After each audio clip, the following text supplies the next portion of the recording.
So before I put on the full exhaust system, which I've currently got waiting to go on, I thought I'd go and take this over to the dyno centre and see what our local guy is saying as to what sort of power it's doing. So hang fire and watch the next few minutes, and we'll see what sort of power she's making. And then after that, we'll look to get the full system on, and we'll do the same thing again and see what it does bog stock versus what a full system can do, and see what it releases prior to a tune. So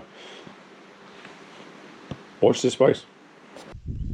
So the bike's done 930 miles, the ambient temperature is 19 degrees, so we'll get on the dyno and see what she's doing pre full exhaust.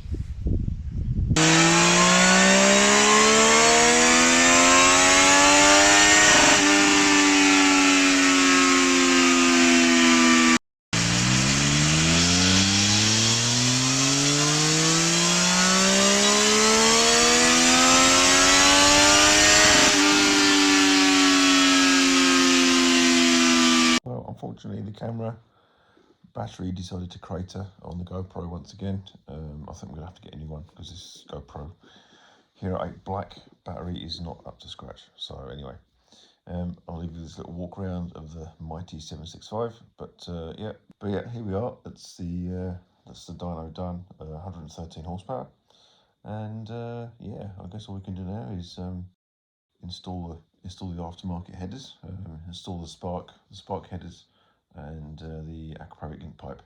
I suspect I may need to get another pipe for the for quieter track days, because this aqua pipe is not going to satisfy noise limits, I don't think, for a 98 decibel drive-by, from various research that I've done, but it certainly looks the part.